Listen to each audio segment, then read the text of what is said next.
Bismillahirrahmanirrahim. Alhamdulillah wassalatu wassalamu ala Rasulillah. Amma ba'd.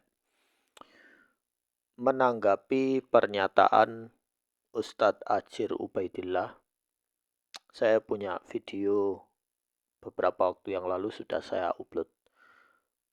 Namun ini video saya tambahi lagi supaya kalian bisa lebih memahami. Dia bilang siapa ulama yang menjadikan DNA itu sebagai standar untuk mengkonfirmasi nasab. DNA itu ilmu hasil penelitian setelah bertahun-tahun jalan. Nah, kemudian orang-orang Arab di Jazirah Arab itu mulai menggunakannya. Ini hasil penelitian orang Arab sendiri. Ya, saya memperolehnya di grup, ya, di grup tentang gen-gen informasi DNA. Di sini ada beberapa kode, ada Asyiriah, Amuriyah, dan Arab. Jadi ada ini Asyiriah JYJS76, kemudian Amuriyah JL858, ya, ini usianya, kemudian Arab JFGJ11. Nah, di sini ada beberapa kabilah-kabilah itu. Nah, yang pertama ini dari Azad, ini kodenya. Kemudian dari Bani Hashim, ini kodenya. Kemudian dari Utaibah, kemudian dari Ghatafan, kemudian dari Banu Amir, kemudian dari Banu Sulaim, kemudian ini dari Ja'alain, Tai, Juhainah, dan Juzam. Ya, mereka memang satu rumpun, ya, dari satu kakek, tapi jaraknya jauh. Nah, ini kodenya. Lalu apa hubungannya ini? Nah, pasti Bani Hashim itu ada pertemuan dengan kabilah-kabilah lain. Ya, tidak mungkin mereka hanya sendiri. Ya. Nah, akan saya jelaskan siapa ulama yang menjadikan DNA itu sebagai syarat tambahan.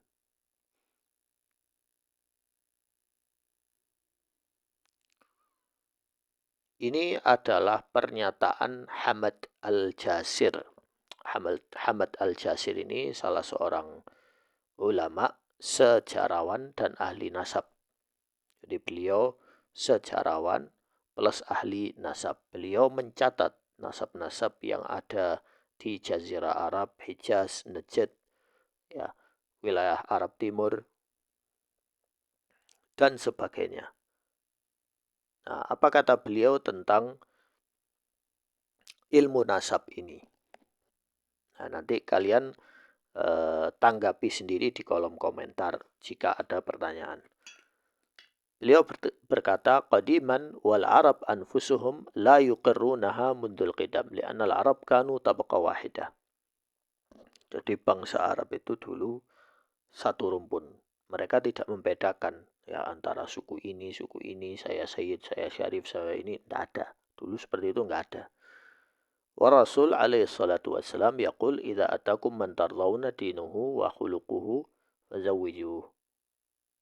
Wa illa taf'alu takun fitnah fil ardi wa fasadun kabir. Maksud Rasulullah itu, barang siapa yang kalian menemui orang yang kalian ridhoi agamanya dan akhlaknya, maka nikahkanlah. Kalau tidak, maka akan terjadi fitnah di muka bumi.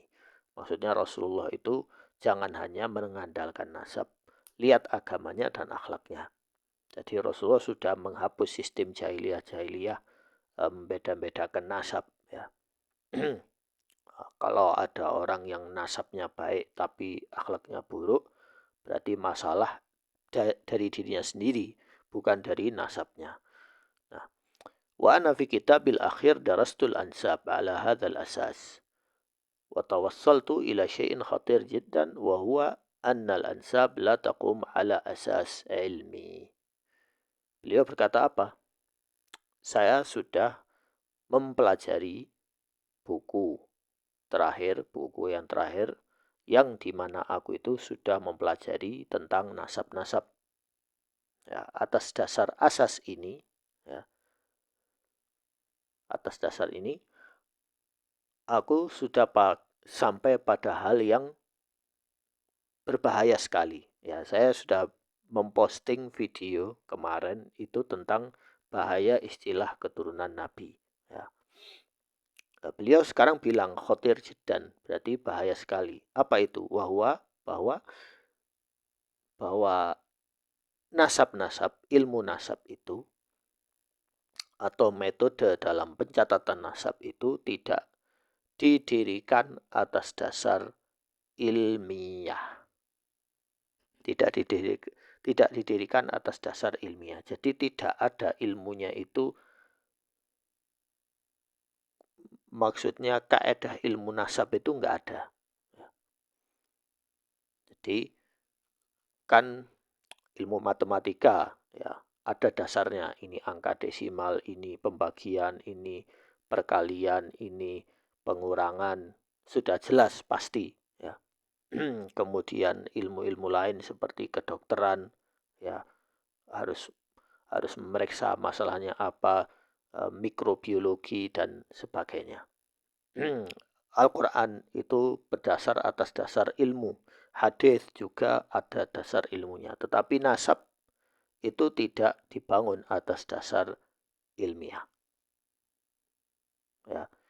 Nah, kemudian ini yang bilang ini syekh loh ini. Ini syekh dan beliau ini mengarang buku ini ketika beliau sudah usia tua. Ya. Bukan orang sembarangan ya. Nah, na'am. علم الأنساب عند العرب لا يقوم على أساس علمي ثابت إنما على أشياء متوارثة متناقلة.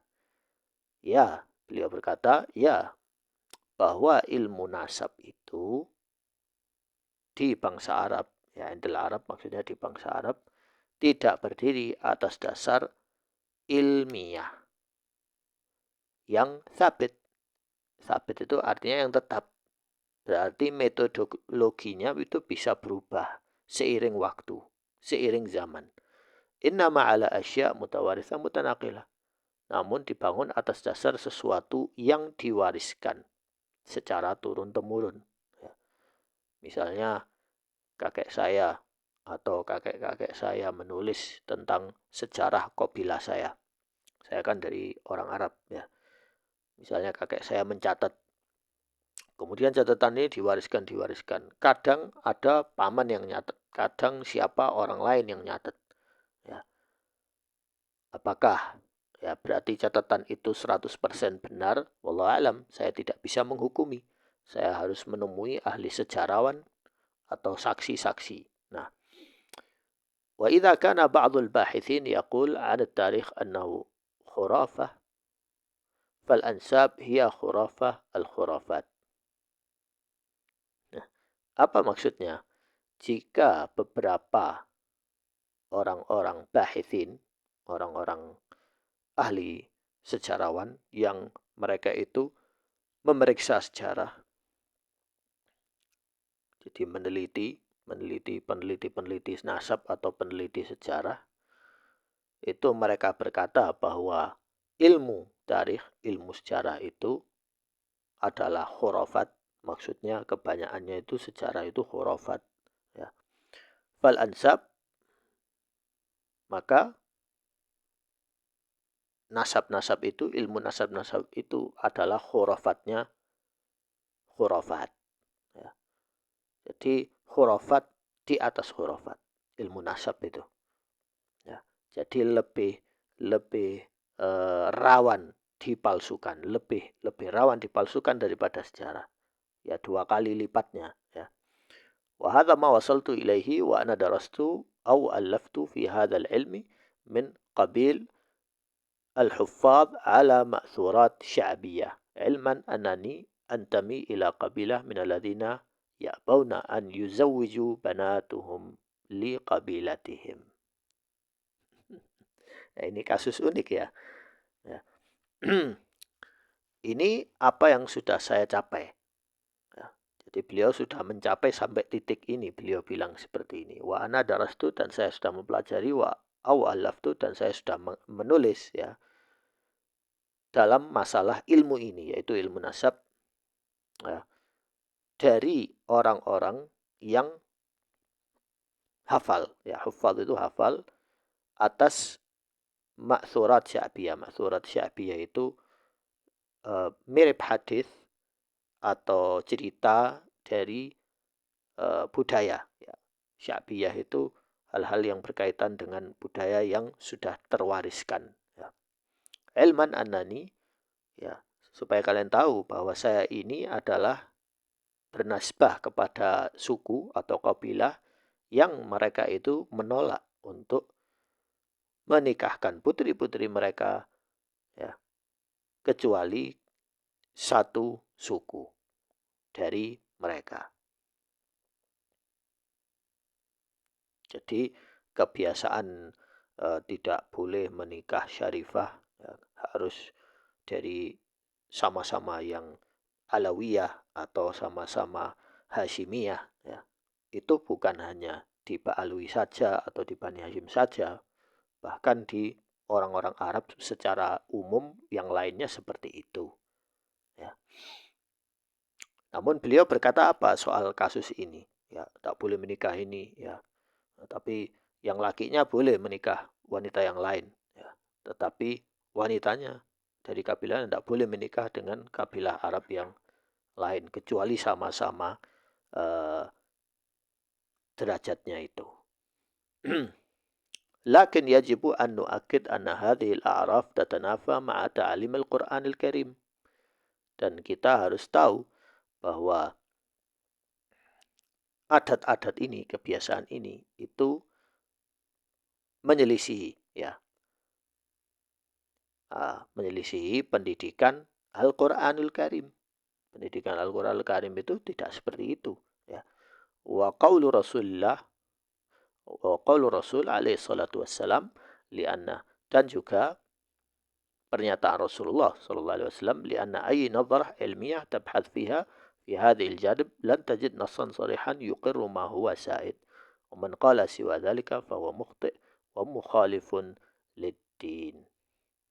Jadi yang mengatakan haram ya atau makruh menikahi wanita syarifah atau apa ya, ini nanti Fatimah Az-Zahra nanti marah di alam barzakhnya dan omong-omongan kosong lainnya itu justru melanggar Al-Quran dan As-Sunnah.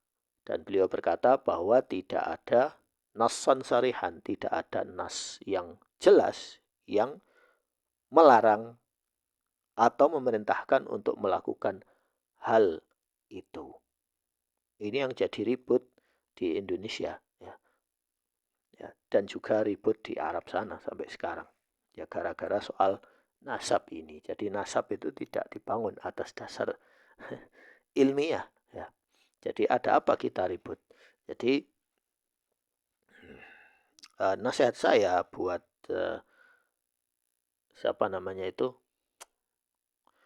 Nasihat saya buat Kiai Imaduddin, permasalahannya itu bukan soal nasab sebenarnya. Permasalahan itu soal identitas, yaitu kesyiahan Hashimiyah. Ya. Kemudian nasihat saya buat Ajir Ubaidillah, permasalahannya itu bukan soal nasab, tapi permasalahannya soal salah tafsir. Ya. Salah tafsir, ya. Apakah habaib itu ahlul bait? Tidak. Ya. Jawabannya tidak. Ya. Dan Anda mengatakan bahwa DNA tidak bisa dipakai untuk memeriksa nasab, itu juga salah ya. Atau siapa ulama yang bilang gitu? Mari kita baca apa yang dikatakan oleh Hamad Al-Jasir itu sendiri. Nah, ini video mungkin agak panjang ya, jadi kalian tonton sampai selesai supaya tidak salah paham. Hamad Al-Jasir ingin mempertahankan sejarah, bukan untuk meledakkan silsilah. Maksudnya beliau itu tidak menghapus silsilah. Silsilah itu penting ya, nasab itu penting. Hamad Al-Jasir ingin mempertahankan sejarah bukan untuk meledakkan silsilah. Syarif Muhammad bin Ali Al-Hasani, pemikir dan sejarawan, Presiden Asosiasi Ilmiah Internasional Silsilah Hashimiyah. Ini yang nulis Syarif loh ya.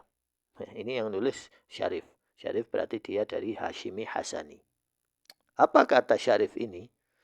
Ketika beberapa peneliti berkata, dan jika beberapa peneliti mengatakan tentang sejarah bahwa itu adalah mitos, maka silsilah adalah mitos tahayul.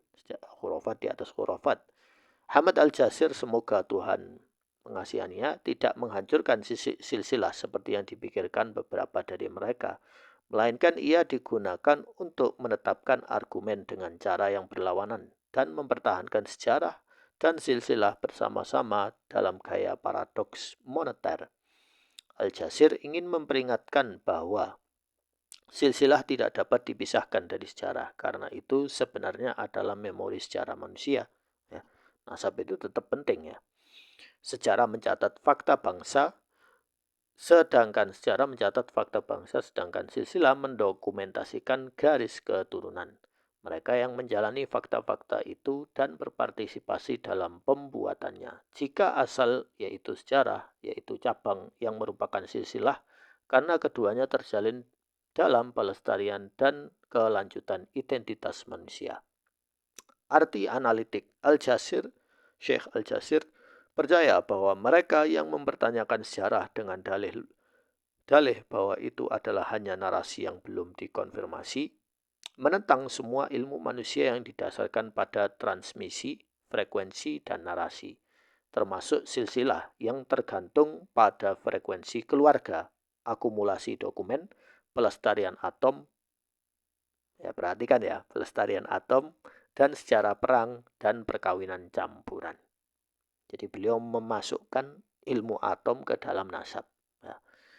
Dia berkata dengan nada protes kritis, jika sejarah dengan semua dokumen dan kejadiannya adalah mitos, lalu bagaimana dengan garis keturunan yang tidak dapat dipisahkan darinya? Maka Anda menyangkal keberadaan manusia itu sendiri. Dalam pengertian ini, Al-Jasir telah menggunakan ironi untuk membuat argumen terhadap mereka yang menyangkal sejarah, bukan untuk menghancurkan silsilah. Artinya, Al-Jasir ini tidak mengingkari ilmu nasab, tetap ada. Ya. Sebaliknya, dia ingin mengingatkan bahwa sejarah tanpa silsilah, tubuh, ya, ibarat tubuh tanpa jiwa. Dan bahwa silsilah tanpa sejarah, silsilah tanpa silsilah, tanpa kehidupan. Dari tinta ke gen saat ingatan bertemu sains. Hari ini beberapa dekade setelah pernyataan itu, ilmu pengetahuan modern telah datang untuk mengkonfirmasi apa yang dikatakan sejarawan secara intuitif tanpa laboratorium. Ilmu DNA telah mengungkapkan bahwa dalam tubuh manusia ada memori lain tentang sejarah yang jelas, yang ditulis bukan dengan tinta tetapi diukir dalam sel. Setiap gen memiliki ciri-ciri masa lalu, efek kelaparan, efek migrasi, efek konflik dengan lingkungan, dan juga merujuk pada sekering dan migrasi kuno yang telah didokumentasikan sejarawan dalam buku-buku mereka. Dengan demikian, DNA menjadi saksi baru ketulusan silsilah dan sejarah bersama. Apa yang ditulis nenek moyang di kertas ditulis oleh pencipta dalam daging dan saraf. Jika sejarah adalah memori kesadaran dan silsilah adalah memori memiliki, maka DNA adalah memori tubuh. Semua disatukan oleh satu benang yang disebut manusia. Ya, perhatikan ya. Perhatikan, suara di alam semesta dan memori getaran sama seperti gen yang melestarikan memori tubuh alam semesta itu sendiri. Mempertahankan memori suara. Setiap suara memancarkan sesaat dalam sejarah sebuah kata, tangisan atau perbesaran meninggalkan getaran unik di ruang angkasa yang tidak mati, tetapi tetap tertanam dalam struktur alam semesta, seolah-olah itu adalah tanda tangan energi pertama. Beberapa ilmuwan Rusia bekerja sama dengan seorang ilmuwan Palestina telah berhasil menghasilkan klip suara yang mensimulasikan peristiwa pertempuran Yarmuk dengan menganalisis osilasi kosmik yang terakumulasi di luar angkasa. Ini adalah upaya ilmiah untuk mendekati konsep Al-Quran yang dalam, bahwa alam semesta tak terlupakan dan bahwa setiap atom di dalamnya menjadi saksi masa lalu. Dalam warisan Islam, kita ada referensi yang tinggi tentang dimensi kosmik ini. Umar bin Al-Khattab memanggil dari Madinah, "Wahai tiang gunung," dia mendengar tiang di lapangan jauh yang dapat di Zaria, ya Zaria Al-Jabal-Jabal, ya. Yang dapat dijelaskan hari ini dengan telepati dan getaran akustik kosmik, di mana gelombang bergerak di ruang yang tidak kita lihat, tetapi dia menanggapi mereka yang menyapanya dengan kejelasan niat, dan lapangan jauh yang dapat dijelaskan hari ini dengan telepati, tetapi di ruang yang tidak kita lihat, tetapi dia menanggapi mereka yang menyapanya dengan kejelasan niat dan hubungan jiwa. Dengan demikian, silsilah bertemu dengan sejarah, tubuh bertemu dengan gen, dan suara bertemu alam semesta dalam satu sistem memori total keberadaan atau eksistensi. Memori yang ditulis oleh Allah dalam materi dan jiwa dan dalam manusia dan ruang, untuk tetap menjadi saksi fakta bahwa semua keberadaan adalah kata yang diucapkan dan belum padam. Ini yang menulis adalah Syarif Hashimi, ya. Yang bilang tidak boleh pakai DNA itu, ya silakan protes sama si Syarif ini, ya, dari Al-Hasani. Ini pernyataan Hamad Al-Jasir, ya, bahwa ilmu nasab tetap penting, tetapi ribut terus-menerus soal nasab itu ya juga nggak bagus, ya. Karena masalah nasab ini saya nilai ya jadi ribut semua antara orang yang terlalu uh, menggunakan kritisnya berlebihan, dan orang yang terlalu memudah-mudahkan dalam masalah nasab. Jadi